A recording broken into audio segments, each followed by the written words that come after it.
बोले देवादिदेवी खजारट अतिशयकारी श्री चिंतामणि पार्श्वनाथ भगवान की।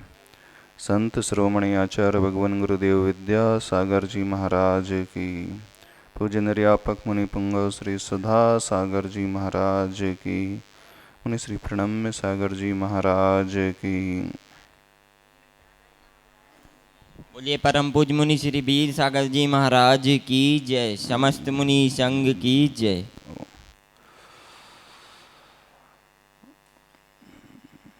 यह अरहम योग और ध्यान की यात्रा मूल रूप से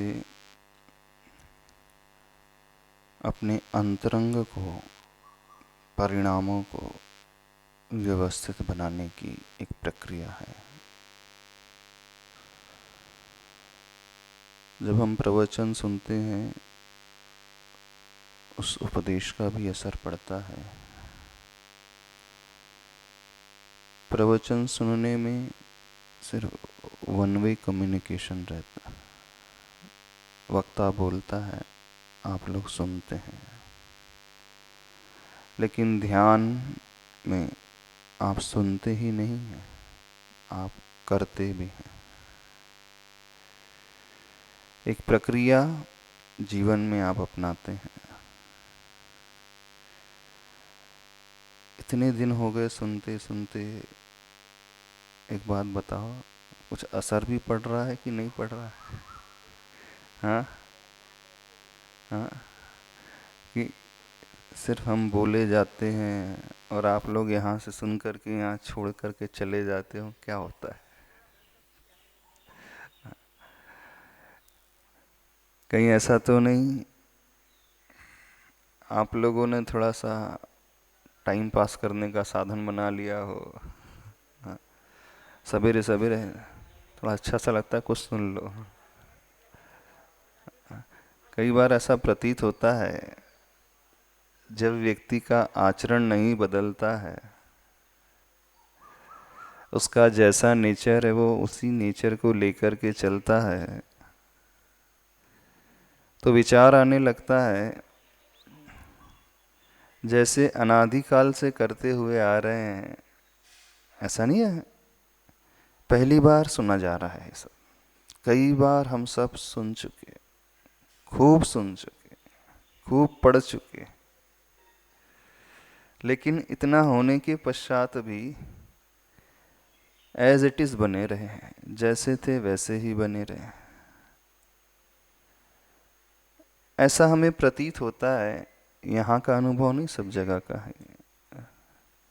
क्योंकि लोगों की जिंदगी में बदलाव आता नहीं है जैसा आना चाहिए, परिवर्तन होता नहीं है जैसा होना चाहिए। और जब सुनने से हमारे जीवन में परिवर्तन नहीं हो रहा है, तो मानना उतना प्रोडक्टिव रिजल्ट नहीं आ रहा है।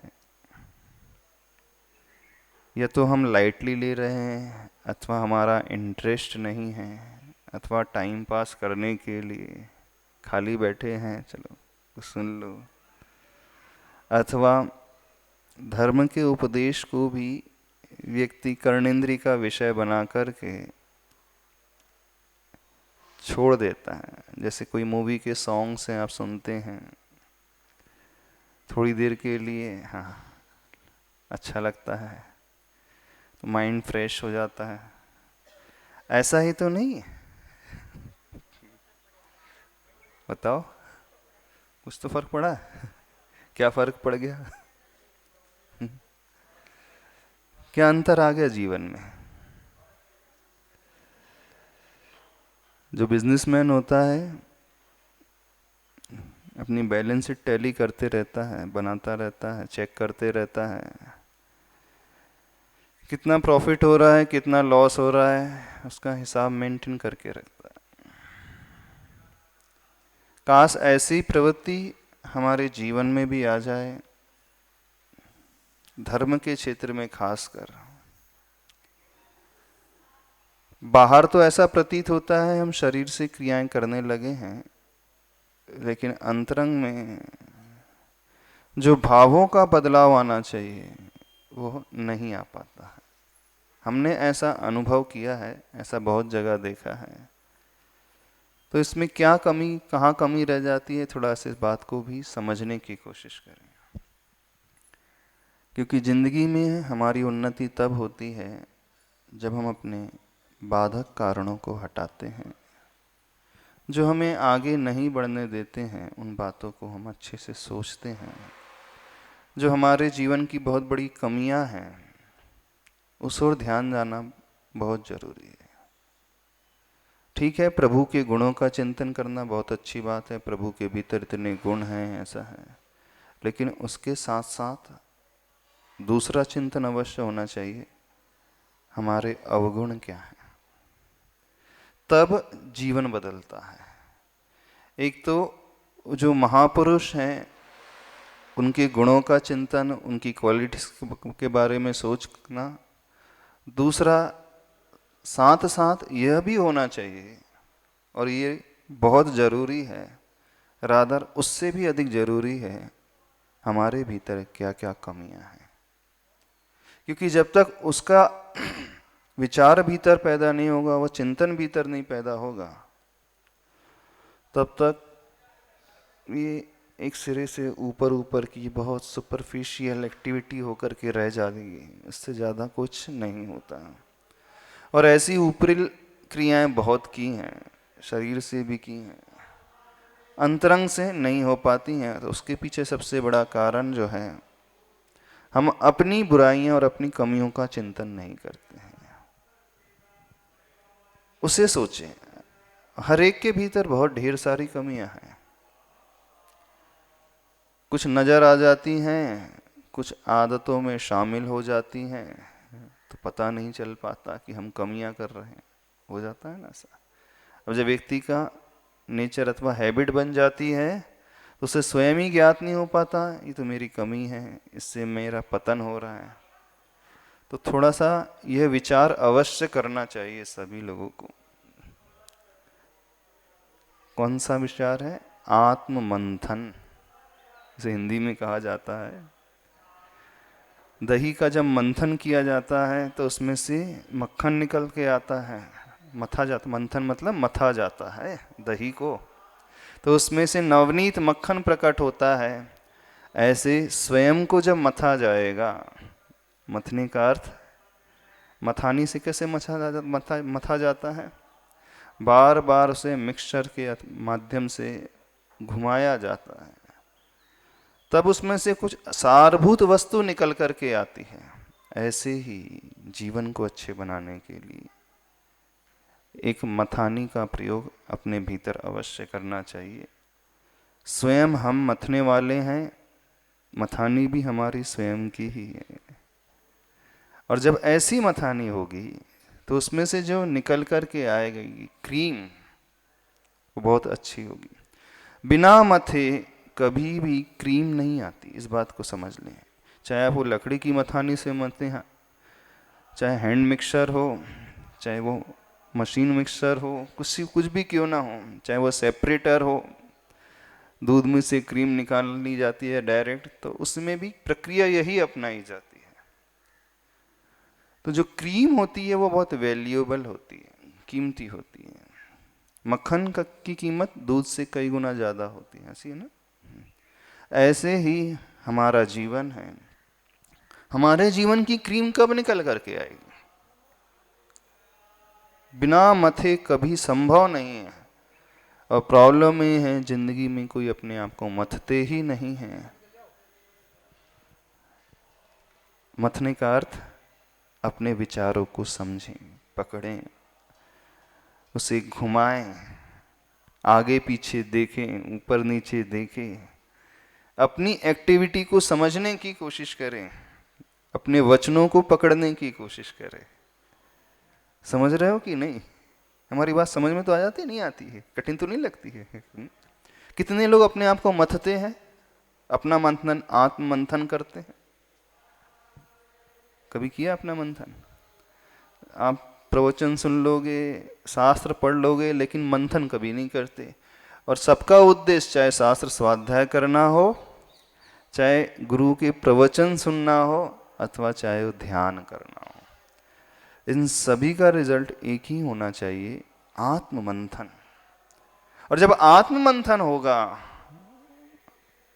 तो मानना कुछ हम प्राप्त कर रहे हैं, अदरवाइज वो एक्टिविटी बाहर की एक्टिविटी है, वो हमारी एक्टिविटी नहीं है। कर अवश्य हम बॉडी से कर रहे हैं, अपने फिजिकली कर रहे हैं, लेकिन उससे कोई लाभ नहीं होगा। धर्म का भी लाभ तब होता है, एक बात आप लोगों से पहले कही थी, प्रभु की प्रतिमा का लाभ भी अथवा उस मंत्र का लाभ भी तब होगा जब वे भगवान हमारी आत्मा की पर्याय बनेंगे। इस बात को समझना। गुरु भी तब हमारे जीवन में उत्कर्ष के लिए इस निमित्त बनेंगे जब वे गुरु हमारी आत्मा की पर्याय बनेंगे। शास्त्र का वह सूत्र भी जब वो हमारी आत्मा की पर्याय बनेगा तब हमारे लिए लाभकारी होता है। हमने एक सूत्र पढ़ लिया, एक मंत्र पढ़ लिया, वो अभी हमारी आत्मा की पर्याय नहीं बना, इन्हें हमारी जिह्वा की पर्याय तो बन गया, लेकिन आत्मा की पर्याय नहीं बना तो उससे कुछ लाभ नहीं होता। ऐसे ही जब मंदिर में आप प्रभु के पास आते हैं, इन आंखों से देखते हैं, तो वो प्रभु आंखों के पर्याय बने, अभी भीतर की पर्याय नहीं बने।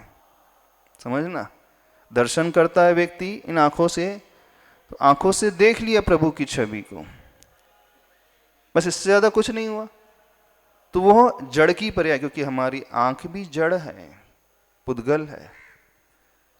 तो जब तक प्रभु पुद्गल को छोड़ करके चेतना की पर्याय नहीं बनेंगे तब तक कल्याण नहीं होगा।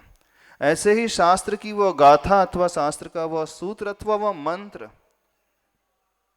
शब्द भी पुद्गल है, जड़ है, जिह्वा से उच्चारण करते हैं, वह जड़ की पर्याय बन जाता है। नमोकार मंत्र आप पढ़ते हैं, अथवा हम कह रहे हैं ओम अरम नमा का जाप करें, अथवा ओम का ध्यान करें, किसकी पर्याय बनती है? वो शब्द की उच्चारण कर रहे हो, है ना, पुद्गल की पर्याय। क्या हृदय अथवा आत्मा की पर्याय बना हो? समझे हो नहीं समझ रहे बात?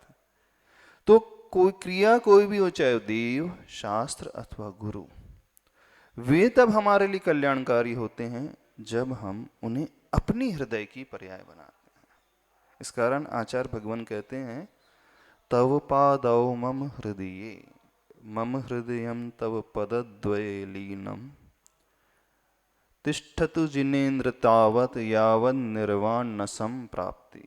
यानी हिंदी में अब ये आप पढ़ते हैं जब पूजा करते, तव पद मेरे ही में मम ही तेरे पुनीत चरणों में, तब लो लीन रहूं प्रभु जब लो न पाया मोक्ष पद। मैंने ऐसी पढ़ते ना हिंदी का दोहा, वो इसी श्लोक की छाया है, उसका अनुवाद है। यानी प्रभु आपके चरण कमल मेरे हृदय में, आप मेरे हृदय में और मेरा हृदय आपके चरण कमल में। यानी जो आचार्य पूज्यपाद स्वामी जी ने लिखा है उसमें क्या भाव व्यक्त किए हैं, आप हमारे हृदय की पर्याय बने तब भगवान हमें सिद्ध होते हैं, तब गुरु हमें सिद्ध होते, तब मंत्र हमारे लिए सिद्ध होता है, तब वह शास्त्र हमारे लिए सिद्ध होता है, तब वह सूत्र हमारे लिए सिद्ध होता है, अन्यथा कभी सिद्ध नहीं हो। तो जब वो हमारी पर्याय बन जाएंगे तब कुछ मिलेगा। ऐसे ही हम कह रहे हैं आत्म मंथन होना चाहिए। जो हम सुन रहे हैं उसके बारे में से हमें कुछ एनालिसिस करना पड़ेगा और कुछ अच्छा जो है वो निकल कर के ऊपर आएगा। और जब वो दही मथा जाता है तो छाछ छाछ जो है नीचे रह जाती है ना, घड़े में रह जाती है, और मक्खन मक्खन जो है, क्रीम जो है ऊपर आ जाता है। तो छाछ की कोई कीमत नहीं होती, लेकिन क्रीम की, मक्खन की बहुत कीमत होती है। ऐसे ही आत्ममंथन की क्रिया में हमारे भीतर जो कुछ भी अशुद्ध है, बुराइयां हैं, कमियां हैं, वो नीचे छूट जाती हैं, और उस मंथन से जो निकल करके आता है वो हमारे जीवन की उपलब्धि रहती है, अचीवमेंट होता है, उससे हमारा कल्याण होता है। समझ रहे हो नहीं समझ रहे? थोड़ा सा सबसे कहना है आत्ममंथन करना सीखो। अब कैसे होता आत्ममंथन बता दे, बहुत इजी तरीका बता दे। जब आप किसी की बुराइयां करते हो, निंदा करते हो, तो वो क्या करते हो, उसके बारे में सोचते ना वो क्या क्या करता है, कैसे कैसे करता है, बस उसमें शास्त्र पढ़ करके निंदा करते हो, समय सार पढ़ लिया, हाँ मुझे निंदा करना आ गई, अथवा आदिनाथ पुराण पढ़ लिया, अब मैंने निंदा करना सीख लिया, ऐसा होता है? कोई शास्त्र पढ़ करके किसी की निंदा तो नहीं होती। कैसे सीख लिया आपने निंदा कैसे की जाती, उसकी बुराइयां कैसे दिख जाती हैं? बहुत गहरे देखते हैं, जो ऊपर से नहीं दिखती है। आप पता लगा लेते हैं दूसरों के द्वारा, फोन से पूछ लेते हो, देख लेते हो छिप करके, हाँ ये कमी है उसके भीतर।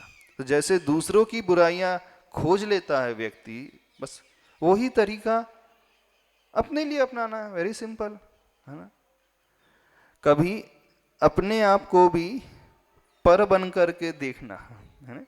जैसे दूसरों को आप यहाँ से देखते हो, वो आपके लिए पर है, कभी अपने आप को भी अपने से अलग करके देखना, यानी हम ही देखने वाले हैं और हमारा ही विषय वही हो जाएगा। यानी सब्जेक्ट भी हम हैं और ऑब्जेक्ट भी हम हैं, कर्ता भी हम हैं और कर्म भी हम हैं, देखने वाले भी हम हैं और देख भी स्वयं को रहे हैं। तब जीवन में वो अध्यात्म निकल करके आता है। यानी कर्ता विभक्ति, कर्म है, करण है, संप्रदान है, अपादान है, सारी की सारी। यानी स्वयं देखना है, स्वयं को देखना है, स्वयं के द्वारा देखना है, स्वयं के लिए देखना है, स्वयं में डूब करके देखना है। इसका नाम अध्यात्म है। समझ रहे हो कि नहीं? जो ग्रामर में पढ़ते हैं ना, अथवा संस्कृत में पढ़ा होगा आपने, कर्ता, कर्म, करण, संप्रदान, अपादान, संबंध और अधिकरण, अथवा सब्जेक्ट ऑब्जेक्ट, जो मीडियम है, स्वयं बनना है, कोई और नहीं। अभी तक जब निंदा करता है व्यक्ति तो उसका ऑब्जेक्ट डिफरेंट पर्सन रहता है, व्यक्ति दूसरा रहता है, देखने वाले हम स्वयं होते हैं।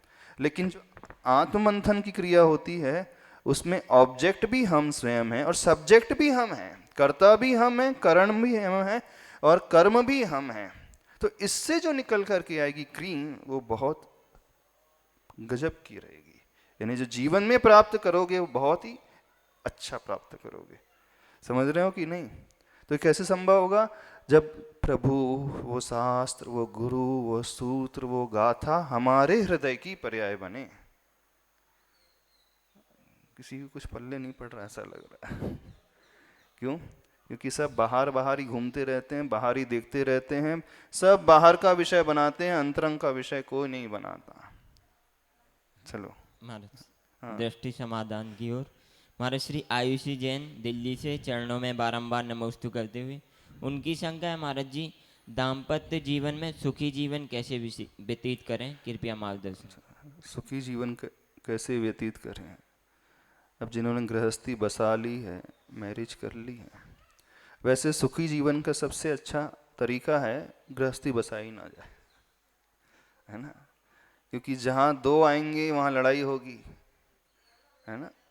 और जहाँ सिंगल रहेंगे वहाँ कोई इसी प्रकार की लड़ाई नहीं होती है।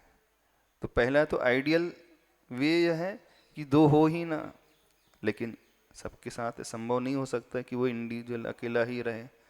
आप अकेला उतरे, मरे अकेला होए, सब कोई भावना नहीं भा पाते, तो वो बंध ही जाते हैं, किसी ना किसी संबंध को स्वीकार कर ही लेते हैं। तो गृहस्थी का जीवन मतलब एक श्रावक का जीवन। तो वो सुखी जीवन कैसे हो? तो आचार्य भगवान ने बहुत अच्छे तरीके बताए हैं अपने जीवन को अच्छा बनाने के लिए। उस तरीके को यदि जीवन में अपना लें, एक बहुत अच्छी हमने बात पढ़ी थी, हैप्पी कपल कैसा होता है जानते हो? डीफ हस्बैंड, सॉरी ऐसी है, ब्लाइंड हस्बैंड एंड डीफ, नहीं, deaf husband and blind wife. यानी जो हस्बैंड वो बहरा हो जाए और जो पत्नी है वो अंधी हो जाए, तो बहुत अच्छी जोड़ी बनती है। इसका क्या अर्थ है? यानी वो सुने तो, लेकिन सुन करके अनसुना कर दे, यहाँ से सुनकर निकाल दे, उसे यूं भी समझ सकते हैं। अथवा सुन करके गहराई तक न लेकर के जाए, छोड़ दे। और वाइफ जो हो वो देख करके भी अनदेखा कर दे, तो समझना दुनिया की सबसे अच्छी जोड़ी रहेगी। नहीं? हाँ? कहने का अभिप्राय ये है, जीवन में प्रॉब्लम तब क्रिएट होते हैं जब हमारी प्रवृत्ति विपरीत हो जाती है, यानी हम छोड़ना नहीं सीखते, पकड़ना प्रारंभ कर लेते हैं। एक बात सुनी, क्योंकि स्त्रियों की आदत होती है बहुत ज़्यादा बोलने की, कंप्लेंट करने की, बहुत ज़्यादा डिमांड करने की।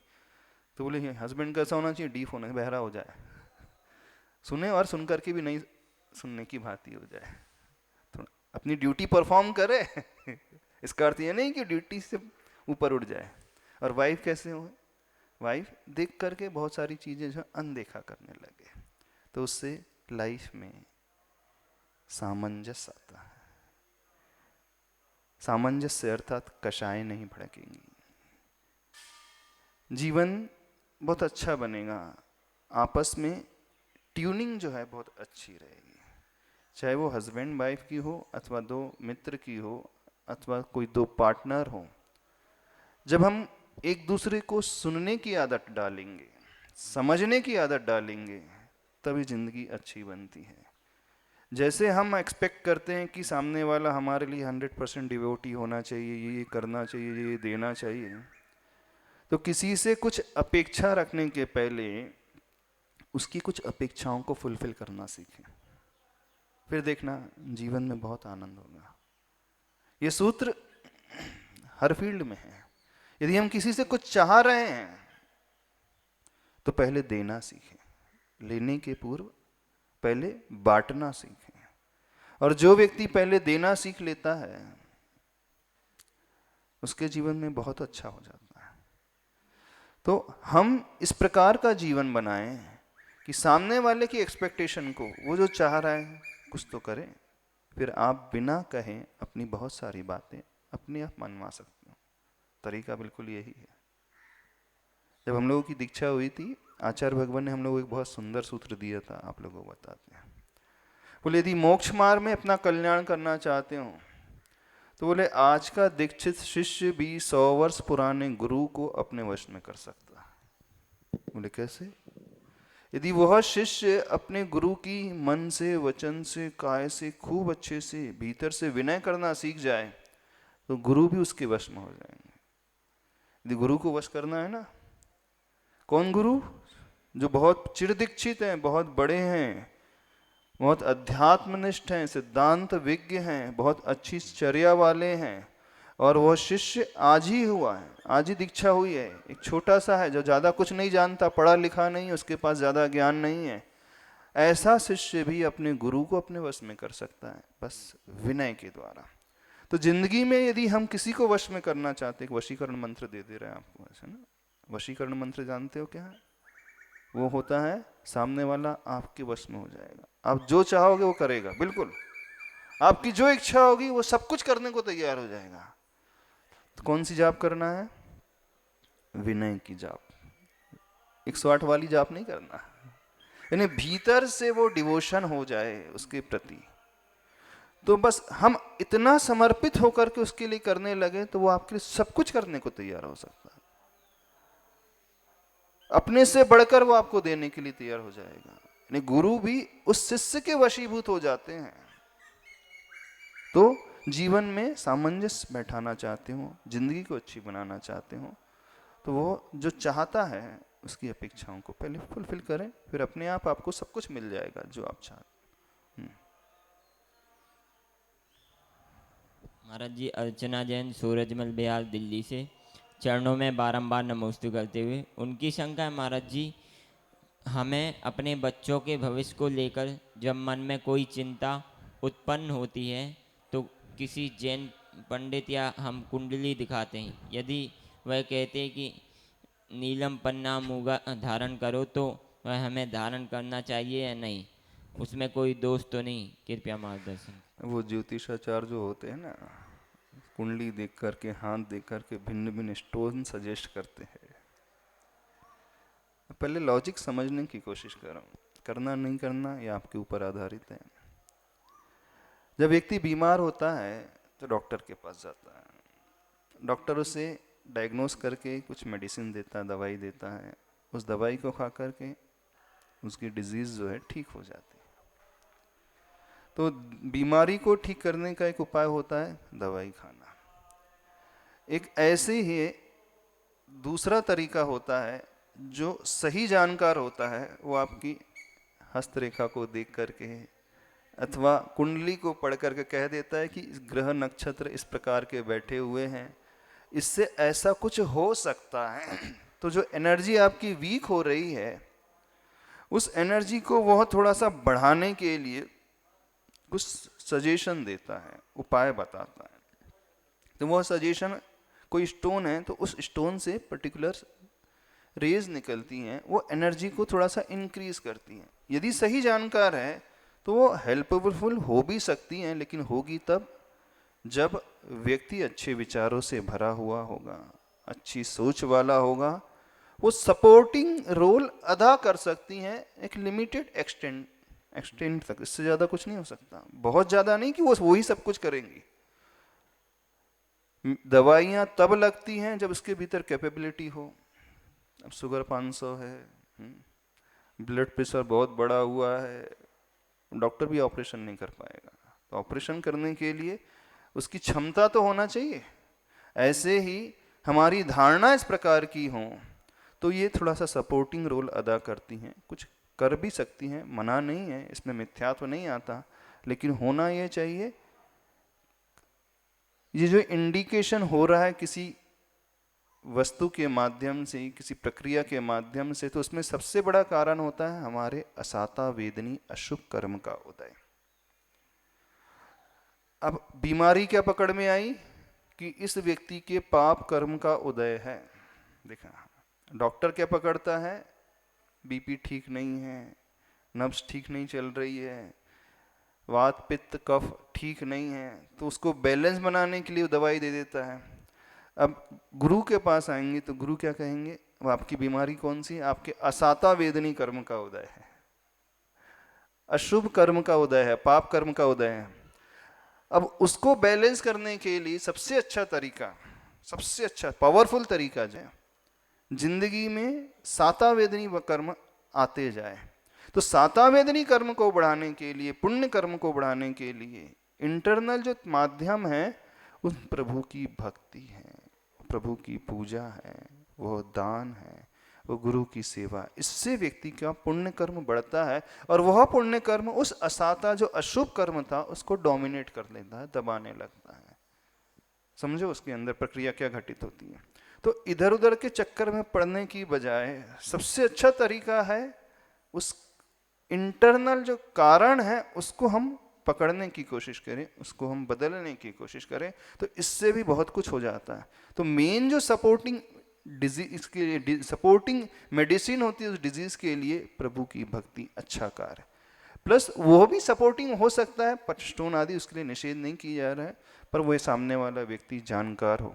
लेकिन हम सबसे पहले अपने अंतरंग शुभ कारण को बदलने की कोशिश करें, उसको बहुत स्ट्रांग बनाने की कोशिश करें।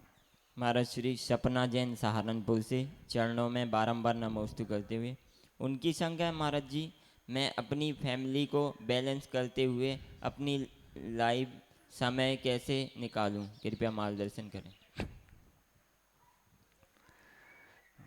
गृहस्थी आप लोग ने बसाई, पूछ हमसे रहे हो, कैसे निकाले। टाइम टेबल बनाना सीखो। जैसे स्टूडेंट होता है उसका एक टाइम टेबल होता है स्कूल में, कौन सा सब्जेक्ट है उसके लिए कितने टाइम दिया जाना चाहिए। जो अच्छा स्टूडेंट होता है एग्ज़ाम के पहले प्रिपरेशन करता है, इस सब्जेक्ट के लिए इतना टाइम, इतना सिलेबस है, इतने टॉपिक्स हैं कवर करने के लिए, फिर उसके अनुसार प्लानिंग करके वो उतना टाइम वहाँ देता है। ऐसे ही ज़िंदगी भी है, लाइफ भी है। लाइफ को बैलेंस करने के लिए, व्यवस्थित बनाने के लिए सबसे पहले उसे पकड़े कि इम्बैलेंस हो क्यों रहा है, कारण इम्बैलेंस हो कहाँ रहा है, इम्बैलेंस किसकी गलती से हो रहा है। बी वेरी प्रैक्टिकल है। जब तक हम इसे नहीं पकड़ेंगे तब तक कुछ नहीं होगा। तो इम्बैलेंस हो रहा है आपका कहीं एक फील्ड में ज़्यादा टाइम देने से, दूसरी फील्ड में कम टाइम देने से। अब पेरेंटिंग करना है तो बच्चों को जितना टाइम देना वो भी देना ज़रूरी होगा, साथ में आपको धर्म भी करना है, साथ में आपको अपने जो घर के बड़े हैं उनको संभालना भी है, साथ में यदि आप सर्विस क्लास हैं तो वो भी देखना है। तो एक टाइम टेबल बनाना पड़ेगा, उसकी लाइफ किस प्रकार की है, कैसे विभाजन उससे करना है, स्वयं देखना होगा। दुनिया के हर क्षेत्र में व्यक्ति टाइम टेबल बना लेता है, लेकिन अपनी लाइफ का टाइम टेबल कभी नहीं बनाता। बड़ी विडंबना है। स्कूल जाएगा, कॉलेज जाएगा, उसका टाइम टेबल है। हमारी बॉडी है ना, हमारी बॉडी में भी एक बायोलॉजिकल क्लॉक चलती है, जैविक घड़ी चलती है, सब उसी के अनुसार चलता है। देखना, आपको उसी टाइम में भूख लगेगी जिस टाइम में आप भोजन करते हैं, 10 बजे 11 बजे, सुबह 6 बजे से नहीं लगेगी। क्यों? क्योंकि आपकी बॉडी सेट हो चुकी है। ऐसे ही प्रकृति जो है, नेचर है, पूरे एक टाइम टेबल के अनुसार चलती है। चाहे वो पशु पक्षी एक टाइम टेबल के अनुसार चलते हैं, लेकिन मानव भी एक ऐसा है, समझदार होकर के, पढ़ा लिखा होकर के, जितना पढ़ा लिखा है उसकी लाइफ बिल्कुल अस्त व्यस्त है, उसके जीवन में कोई टाइम टेबल नहीं है। तो जब तक टाइम टेबल नहीं बनेगा तब तक कुछ भी नहीं होगा। तो आपको स्वयं डिसाइड करना पड़ेगा, ठंडे दिमाग से बैठ कर के सोचना होगा कि हमें किसे कितना समय देना है, किस कार्य के लिए कितना समय देना है, कैसे देना है। इसके बिना यह पॉसिबल है ही नहीं। तो जीवन को व्यवस्थित बनाने के लिए उन कारणों को भी खोजें जहाँ इम्बैलेंस जिसके द्वारा क्रिएट हो रहा है वो कैसे दूर हो सके, और उस टाइम टेबल को व्यवस्थित बना करके। कसक जैन सर्जना से चरणों में बारंबार नमोस्तु करते हुए, उनकी शंका है महाराज जी, जीवन में अच्छे इंसान की पहचान कैसे करें, कृपया मार्गदर्शन। बुरे इंसान की पहचान है नहीं। जिसे बुरे इंसान की पहचान है तो बहुत इजीली कर सकता है। शुद्ध घी की पहचान कैसे करें? तो डालडा घी की पहचान है ना, ये डालडा है, खराब है, बस। तो डालडा को नहीं लेना नहीं है। हाँ, अच्छे की पहचान के साथ, पहचान करने के लिए हमें बुरे की भी पहचान तो होना चाहिए, और बुराई से तो हर कोई परिचित है ना। देखना, बहुत इजी तरीका बता रहे हैं अच्छे इंसान की पहचान की, बहुत इजी तरीका। आपके भीतर क्या क्या बुराई है, अथवा आपके जो शत्रु हैं, आपसे जिसकी पटती नहीं है, उसके भीतर क्या क्या कमियां, ये तो आपको पता है? हाँ? नहीं पता? पता रहता है। तो जिसके भीतर वो कमियां ना हो वो सबसे अच्छा इंसान नहीं है। अच्छा इंसान यानी जो आप होना चाहते हो, आप बनना चाहते हो ना, अच्छा इंसान जो आप होना चाहते हो। तो जो आप होना चाहते हो, क्या वैसा उसका एटीट्यूड है, वैसा उसका नेचर है, वैसा वो एक बहुत सिंपल तरीका बता देते हैं, नटशेल में बता देते हैं। जो व्यक्ति जैसा बोलता है, यदि उसका वैसा ही आचरण है तो समझ लेना वो बहुत अच्छा इंसान है। शॉर्ट में समझना हो तो जो व्यक्ति जैसा बोलता है अपने मुख से और उसकी जिंदगी भी वैसी ही है, तो समझना उससे अच्छा इंसान। बुरे फील्ड में मत लेना, वो बोलेगा कि मैं शराब पीता हूँ और शराब पी रहा है, ये नहीं। अच्छे कार्य के क्षेत्र में लगाना, यानी जिसका अंतरंग और बहिरंग एक जैसा हो जाए तो बहुत अच्छा इंसान रहेगा, वो छल कपट से रहित रहेगा। तो ऐसे लोगों को यदि आप जीवन में पालो तो मान लेना ये अच्छा इंसान है, ये कभी चीट नहीं करेगा, ये कभी धोखा नहीं देगा। तो जिसका अंतरंग बहिरंग यानी वचन और उसकी क्रिया, उसकी सोच एक जैसी हो जाए, तो उससे अच्छा इंसान दुनिया में कोई नहीं हो सकता। ऐसे उसे पकड़ने की कोशिश करें। और दूसरे तरीके हैं, जहाँ आप धोखा खाते हो, यदि वो ना मिले तो अच्छा इंसान है। ठीक है। महाराज श्री तनु जैन सूर्यनगर से चरणों में बारंबार नमोस्तु करते हुए, उनकी शंका है महाराज जी, समता कैसे बनाए रखें, एक टाइम के बाद मुश्किल हो जाता है समता बनाए रखना, कभी कभी एक अजीब सी फीलिंग आती है और अजीब सा डर लगता है, ऐसा क्यों, कृपया मार्गदर्शन। समता कैसे बनाए, बहुत अच्छा प्रश्न है। कम से कम सोचा तो सही समता बनाने के बारे में, नहीं तो दुनिया में तो सोचते ही नहीं है। सब विषमता में जीते हैं, सब कषायों में जीते हैं। तो समता कैसे बनाए, उससे हम पहले विषमता क्यों क्रिएट होती है पहले तो ये पकड़ो। हर व्यक्ति सोचता है दवाई खाना है, दवाई खाना, दवाई खाने से मैं स्वस्थ हो जाऊंगा। तो दवाई खाने के पहले ये तो पकड़ो बीमारी कौन सी है। कि मेडिकल स्टोर में जाओगे, भाई बुखार है दवाई दे दो, ऐसा होता है कभी? हाँ। फीवर सा लग रहा है, चल मेडिकल स्टोर जाते हैं, उससे बोलते हैं कोई दवाई दे दो। कैसे मैं दवाई दे दूं जब तक डायग्नोज ना हो प्रॉपर? सबसे ज़्यादा खर्चा होता है डायग्नोज में। सीटी स्कैन कराना, एमआरआई कराना, ब्लड टेस्ट कराना, ये टेस्ट कराना, ये वो टेस्ट कराना, कार्डियोग्राफी कराना, ये कराना, कितने सारे। आप भी जब हॉस्पिटल जाते हो, डॉक्टर के पास जाते हो, सबसे ज़्यादा एक्सपेंसेस किस में होते हैं? डायग्नोज करने में। पर एक बार डायग्नोज कर लेता है डॉक्टर तो प्रॉपर मेडिसिन दे देता है। ऐसे ही जिंदगी में जो जो भी समस्या है, प्रॉब्लम है, आपके मन में विषमता की समस्या है, अथवा समता नहीं रहती है, अथवा गुस्सा ज़्यादा आ जाता है, अथवा ईर्ष्या ज़्यादा है, अथवा लालच ज़्यादा है, अथवा इगोइस्टिक हैं आप, साम्य भाव में नहीं रह सकते, तो पकड़े वो क्यों पैदा हो रहा है क्रोध का भाव, वो क्यों पैदा हो रहा है अहम का भाव, वो क्यों पैदा हो रहा है जो हमको सहन करने नहीं देता है। समझ में आ रही है? उस रूट कॉज को पकड़े और वो रूट कॉज निकल करके आएगा। हमने उससे इतनी अपेक्षा रखी क्यों? अपेक्षाओं छोड़ दो उसको, गुस्सा ही नहीं आएगा। दूसरा का रास्ता बता रहे हैं पूज्य आचार्य भगवान, बताते हैं बहुत अच्छा तरीका, विपाक विचय धर्म ध्यान। समता कैसे आएगी? मेरे जीवन में यदि प्रतिकूल वातावरण निर्मित हो रहा है तो इसमें उसका दोष नहीं, मेरे कर्म का उदय है। मैंने पूर्व में कुछ ऐसा किया था इसके साथ, इसलिए वो ऐसा मेरे साथ व्यवहार कर रहा है। आसान नहीं है, कठिन होता है, हम भी जानते हैं, क्योंकि दिखता तो कुछ है नहीं। आप बोलोगे कि मैं ज़िंदगी भर इसके साथ अच्छा अच्छा करते आया, ये हमेशा मुझसे बुरे ही करता है, मेरी खिंचाई ही करता है, मेरी कमियां ही खोजता है। ऐसी परिस्थिति में आचार्य भगवान कहते हैं कर्म का उदय है, विपाक विचय धर्म ध्यान। और तात्कालिक अपेक्षाएं जितनी मिनिमाइज करें तो फिर हमें ज़्यादा खेद खिन्नता होगी ही नहीं। समता को पाने के लिए विपाक विचय धर्म ध्यान एक बहुत बड़ा माध्यम है। और निरपेक्ष भाव से जिंदगी हम जिए, कर्तव्य का पालन करें, तो इससे बहुत इजीली देखना समता आ जाएगी। क्योंकि हम विषम होते ही तब हैं जब उससे बहुत ज़्यादा एक्सपेक्टेशन करते हैं और वो पूरी करता नहीं है तो दिमाग खराब होने लगता होता है ना। एक्सपेक्टेशन नहीं होगी तो दिमाग ही नहीं खराब होगा। चलो। महाराज श्री भव्या जैन प्रीति विहार दिल्ली से चरणों में बारंबार नमोस्तु करते हुए, उनकी शंका है महाराज जी, अरेंज मैरिज में पता नहीं चलता कि लड़की का स्वभाव कैसा होगा, जबकि लव मैरिज में लड़का लड़की एक दूसरे को मिलते हैं और जान लेते हैं, ऐसा क्यों? कृपया मान। ये सब प्रश्न हमसे क्यों कर रहे हो? हम तो बोलिए मोक्ष मार्ग में कैसे बढ़ना चाहिए हाँ, दीक्षा कैसे लेना चाहिए। हम गृहस्थी की बात थोड़ी करेंगे कि लव मैरिज करो कि अरेंज करो। हम तो बोलेंगे मैरिज ही नहीं करो सबसे अच्छा रास्ता तो यही। कि ठीक है कि नहीं?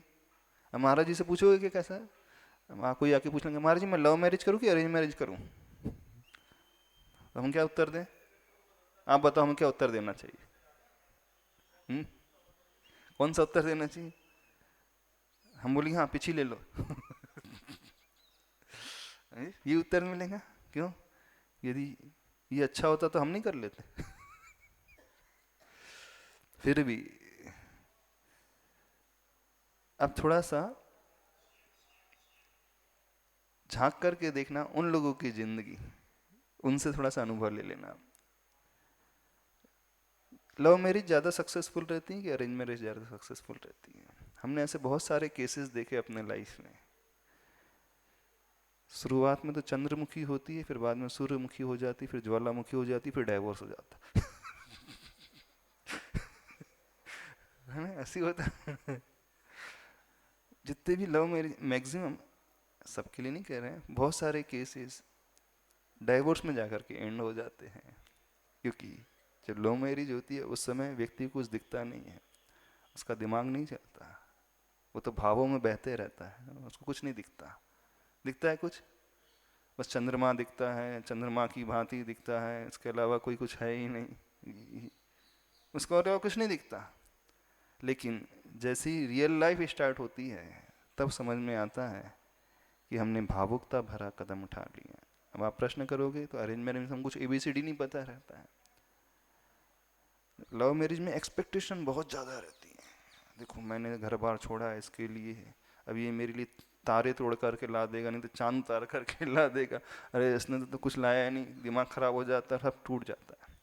लेकिन अरेंज मैरिज में जो होता है वो पहले से प्रिपेयर रहता है सामंजस्य बैठाने के लिए, एक दूसरे को समझने के लिए। यदि ऐसा नहीं होता तो जो सारी की सारी इतनी सारी मैक्सिमम लव मैरिज डाइवोर्स में क्यों एंड होती है? वेस्टर्न कंट्रीज में ऑलमोस्ट लव मैरिज ही होती है और सबसे ज़्यादा वहाँ होते हैं।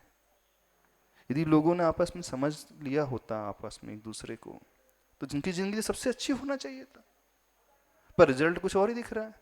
इसका अर्थ है कहीं ना कहीं कमी है, और कमी वो है कि दोनों की एक्सपेक्टेशन इतनी ज़्यादा रहती है एक दूसरे से, क्योंकि दोनों एक दूसरे को क्या समझते हैं, वो राजा वो परी वजह से समझते हैं, ऐसा समझते हैं। और सेकंड केस में वो वास्तविकता की धरातल पर जीते हैं। इस बात को समझने की कोशिश करें। हाँ, एक दूसरे को समझना कोई बेकार नहीं है, लेकिन कोई भी कदम भावुकता से भरा नहीं होना चाहिए। प्रोज एंड कॉन्स को सोचना चाहिए, दूरदृष्टि रख कर के निर्णय होना चाहिए। सबसे बड़े प्रॉब्लम्स क्या होते हैं, अब देखना प्रॉब्लम कैसे क्रिएट होते हैं। आप सपोज जैन हो और वो सामने वाला अदर पक्ष नॉन जैन है। अब दोनों की जो परवरिश हुई है डिफरेंट एनवायरनमेंट में हुई है, उनका कल्चर टोटली डिफरेंट है, उनके संस्कार टोटली डिफरेंट हैं। अब एक जगह दूसरे एक व्यक्ति दूसरे घर में आएगा, अब उसके इन लॉज रहेंगे, उनकी एक्सपेक्टेशन क्या रहेंगी, वो फुलफिल नहीं कर पाएगा। नेक्स्ट जनरेशन आएगी, हस्बैंड उसे अपने संस्कार देगा, वाइफ उसको अपने संस्कार देने की कोशिश करेगी, वो कहीं का नहीं रह जाता है, खिचड़ी हो जाता है वो कहीं का नहीं रह जाता, फिर आपस में क्लैशेस बढ़ने लगते हैं। समझने की कोशिश, प्रैक्टिकल प्रॉब्लम्स जो होते हैं उसे समझने की कोशिश तो करो ना। उसके इन लॉस खुश हो पाते हैं ना इसके इन लॉस खुश हो पाते हैं, अच्छे से रह पाते हैं। हमेशा प्रॉब्लम्स रहती है, क्योंकि 25-30 साल के संस्कार जो मिले हैं उसको ऑल ऑफ सडन वो नहीं बदल सकता सामने वाला व्यक्ति।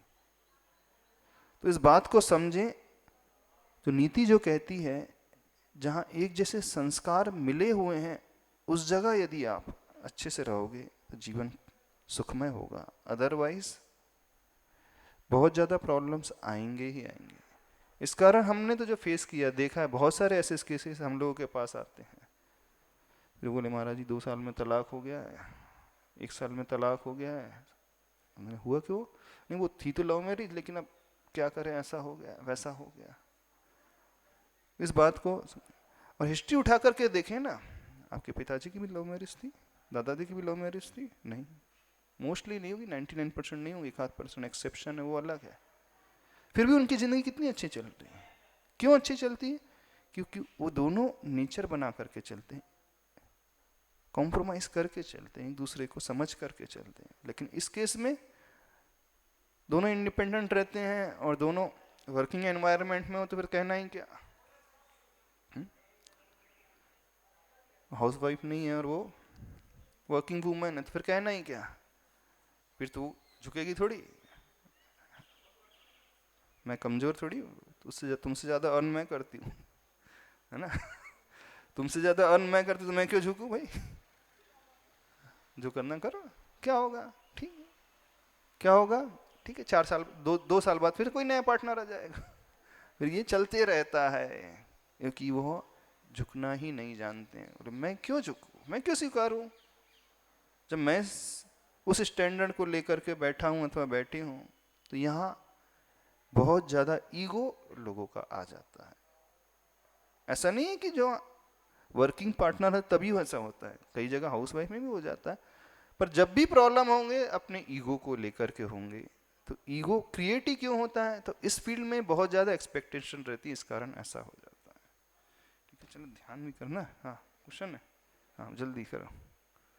महाराज श्री प्रीति जैन देहरादून से चरणों में बारंबार नमोस्तु करते हुए उनकी शंका है महाराज श्री, सामायिक और ध्यान में क्या अंतर होता है? ध्यान में भी हम पंच परमेष्टि भगवान के गुणों का चिंतन मनन करते हैं, ऐसा क्यों? सामायिक शब्द का अर्थ होता है समीचीन रूपेण अयति गच्छति इति सामायिक, यानी जहाँ समता की प्रधानता होती है सम एकी भावेन अयति गच्छति आत्मा, वह सामायिक कहलाती है। सामायिक में मुख्यतः समता का आलंबन होता है। सामायिक में कुछ न करने की स्थिति होती है। आचार्य भगवान ने लिखा है, थोड़ा ऊपर की परिभाषा है। व्यवहार में जिसे सामायिक समझा जाता है वो छोटी चीज है। वो वहाँ तो यही कहा जाएगा कि पंच परमेष्टि का स्मरण करें, जाप दें, माला करें। गृहस्थों के लिए वही ठीक है। क्यों ठीक है? क्योंकि गृहस्थ 24 घंटा आर्त रौद ध्यान में पड़ा रहता है, व्यापार में उलझा रहता है, घर गृहस्थी में उलझा रहता है। उसके ढेर सारे प्रॉब्लम्स है, फैमिलीज के हैं, बच्चों के हैं, व्यापार के हैं, रिलेटिव्स की हैं, जिम्मेदारियां हैं, समाज की हैं, बहुत सारी हैं। तो उसको वही वही घूमते रहता है। तो उसके लिए तो आचार्य भगवान कहते हैं क्या करना है, और कुछ नहीं करना है, नमोकार मंत्र की जाप देना है। इससे ज़्यादा कुछ कर भी नहीं सकता। यदि हम उससे कहें कुछ चिंतन नहीं करना है, साम्य भाव से सिर्फ जानना, देखना है, समता में रखना है अपने आप को, बहुत दुर्लभ है श्रावक के लिए, गृहस्थ के लिए। क्योंकि जिसके पास परिग्रह है उसके पास नियम से विकल्प है, और अंतरंग विकल्प है तो समता आ ही नहीं सकती। यदि घर में रहते ही समता आ जाती होती तो हम घर बार नहीं छोड़ते, मोक्ष मार्ग में कोई नहीं बढ़ता, घर में रहते हुए सब कुछ कर लेता। लेकिन परिग्रह रहेगा तो प्रॉब्लम अवश्य रहेंगे, टेंशन अवश्य रहेगा। पैसा आएगा तो आपको एक चिंता होगी, उसको कैसे सुरक्षित रखना है, कैसे उसको इन्वेस्ट करना है, क्या करना है, किसको संभालना है, किसको, ये दिन भर यही लगा रहेगा। तो उसके लिए जो गृहस्थ की सामायिक होती है, नमोकार मंत्र का जाप, स्मरण, अथवा कोई मंत्र की माला फेरना मुख्यतः, अथवा कोई गाथा अथवा कोई सूत्र को लेकर के चलना। रही बात ध्यान की, तो ध्यान जो कहलाता है एकाग्र चिंता निरोधो ध्यानम, एक पर अग्र करके, एक को फोकस करके अपने चित्त को रोक देने का नाम ध्यान है। और सामायिक में कोई आवश्यक नहीं है कि हम एक में ही रोके अपने विचार को। सामायिक में सिर्फ उद्देश्य जो है मुख्यतः कषाय नहीं पैदा होना चाहिए, न हमारे भीतर राग पैदा हो, न हमारे भीतर द्वेष का भाव पैदा हो, पूर्ण समता का भाव जहां रहे। ध्यान में भी हम अपने मन को रोकने की कोशिश कर रहे हैं, पर ध्यान में एकाग्रता लाने का भाव है। सामायिक प्रवृत्ति में भी कथनचित हो सकती है, कथनचित किस कारण करेंगे, 100% सामायिक समता नहीं आएगी, लेकिन प्रवृत्ति में यानी चल रहे हैं, एक्टिविटीज कर रहे हैं, तो जैसा माहौल मिलता है उसमें हम कषाय न करके समता से सहन कर लें। तो सामायिक में मुख्यतः समता का की बात होती है। मुनि महाराज का सामायिक चारित्र होता है, उसमें समता रखने की बात होती है। फिर संध्या काल में वो बैठते हैं, कहते सामायिक है, तो उसमें भी आत्मा का जो भ्रमण है एक ही जगह है, अथवा एक समता को लेकर के एक भाव में यानी ज्ञान और दर्शन में ही डूबने का परिणाम है। और ध्यान में एकाग्रता की मुख्यता है, कथनचित ये अंतर है, लेकिन वही सामायिक धीरे धीरे ध्यान की ओर पहुंच जाती है, उसी से कर्मों का क्षय होता है। वही अंतरंग तप, उत्कृष्ट तप है, उससे ही सबसे ज्यादा कर्म नष्ट होते हैं। महाराज श्री निशांत जैन सादरा से चरणों में बारंबार नमोस्तु करते हुए उनकी शंका है, महाराज जी, क्या अपने रिश्ते को बचाने के लिए हमेशा हम ही कॉम्प्रोमाइज करें, तो क्या यह ठीक है? कृपया मार्गदर्शन। जब आप रास्ते में चल रहे होते हैं और बहुत बड़ा गड्ढा है, आप उसमें गिरते क्यों नहीं हो, अथवा गाड़ी उस गड्ढे से क्यों नहीं ले जाते हो? इसलिए नहीं ले जाते हो क्योंकि आपको पता है आफ्टर इफेक्ट्स क्या होंगे, है ना। आफ्टर इफेक्ट्स को सोच करके व्यक्ति अपने आप को बचाता है, सेफली ड्राइव करता है।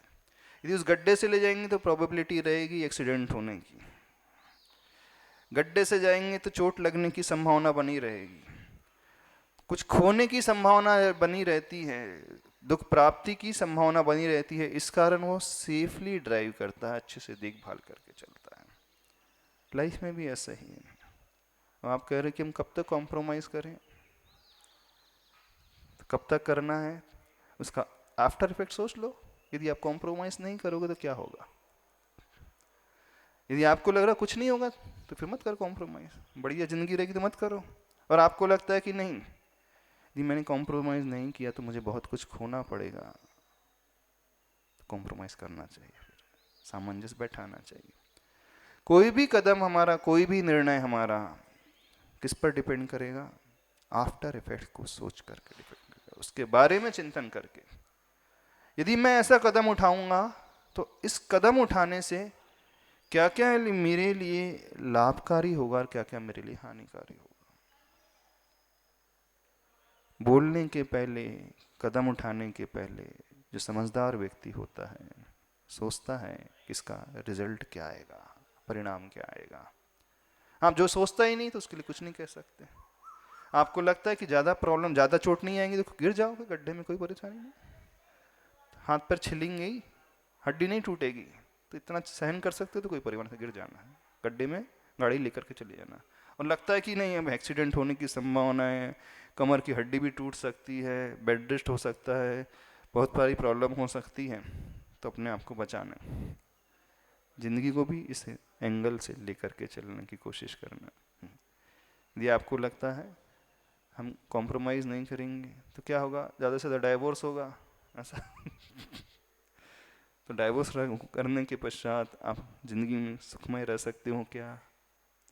खुद निर्णय लेना है। अथवा कहा सुनी होगी बहुत ज़्यादा, झगड़ा होगा बहुत ज़्यादा, इधर उधर की बातें होंगी, तो इधर उधर की बातें होने में, कहा सुनी होने में आपको आनंद आता है क्या? हमें बताओ। झगड़ने में आनंद आता है, अच्छा लगता है क्या? यदि अच्छा लगता तो खूब झगड़ा करो, नहीं लगता तो मत करो। अब हम ही कॉम्प्रोमाइज़ करें तो हम तो दब्बू हो जाएंगे, कायर हो जाएंगे। सामने वाला हमको दबाते ही रहता है, जब देखो मैं कितना झुकूं। हाँ देखो अब अगला क्वेश्चन आएगा, है ना। एक लिमिट होती है झुकने की भी, कॉम्प्रोमाइज़ करने की भी। मैं झुकते रहूं, वो तो झुकता ही नहीं है।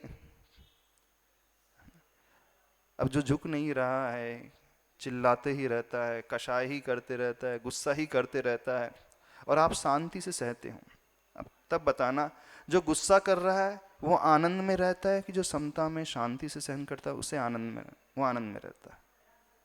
कौन सी? जो चिल्ला रहा है वो खुश रहता है कि जो शांत बैठा है वो खुश रहता है? फिजिकली कौन फिट रहता है? जो चिल्लाता है, गुस्सा करता है, दबाता है, वो फिट रहता है कि जो आसानी से आराम से रहता है वो फिट रहता है? चाहे फिजिकली हो चाहे मेंटली हो, देखना थोड़ा सा। हाँ, यदि हम समता से सहन कर रहे हैं, शांति से सहन कर रहे हैं, दुनिया वाले बोलेंगे तुम कायर हो, बेवकूफ़ हो, दब्बू हो, दुनिया वाले के कहने से क्या हम अपनी अशांति छोड़ दें? क्या हम अपने आनंद को छोड़ दें?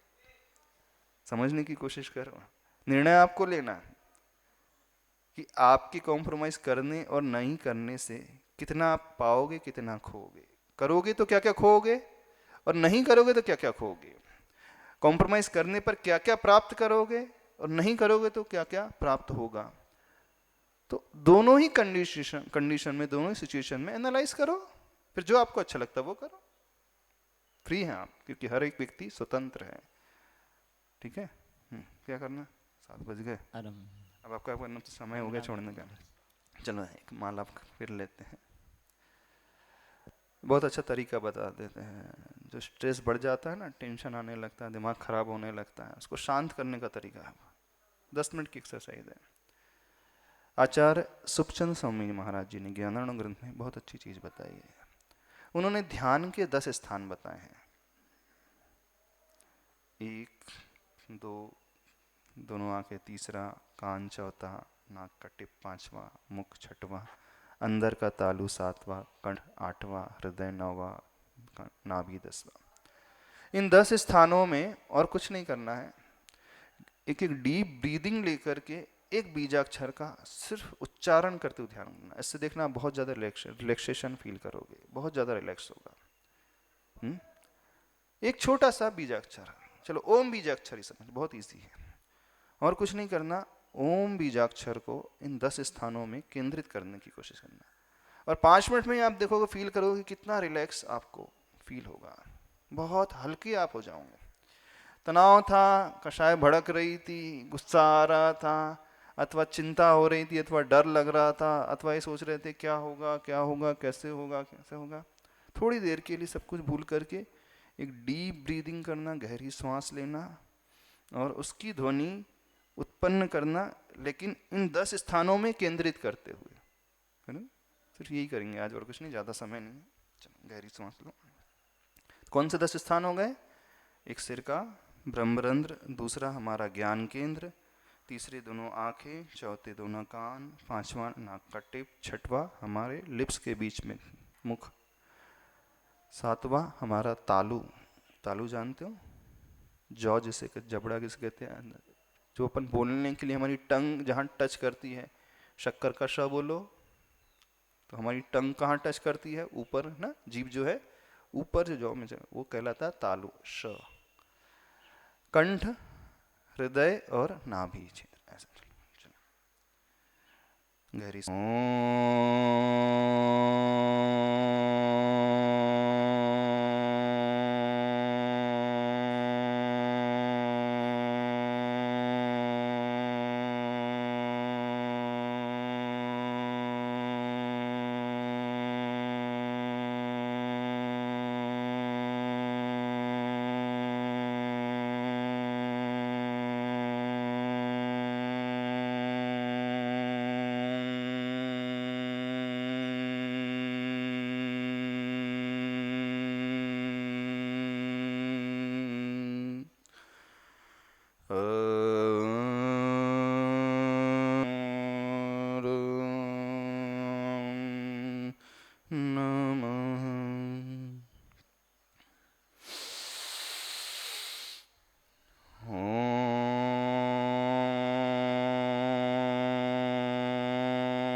आंखों से नीचे उतरते हुए उस नाक के टिप में उस ओम को मूव होता हुआ चक्र लगाते हुए देखें।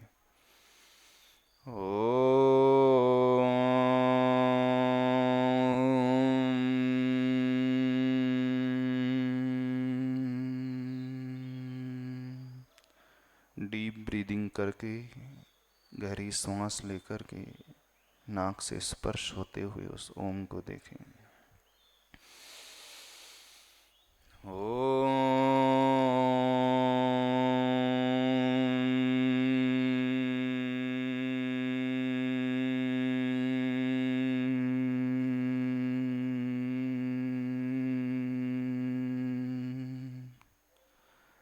अपने कानों में प्रवेश करते हुए सफ़ेद रंग के प्रकाश में उस ओम के आकृति को देखें।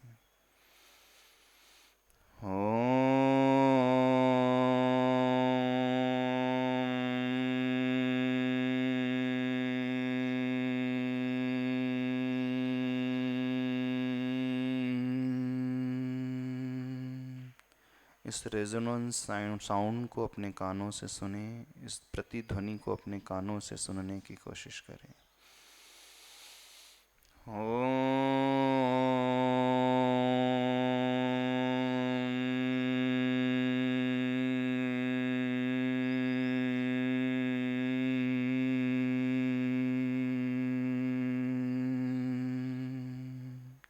मुख के अग्रभाग से निकलते हुए पूरे ब्रह्मांड में फैलते हुए उस ओम की आकृति को देखें।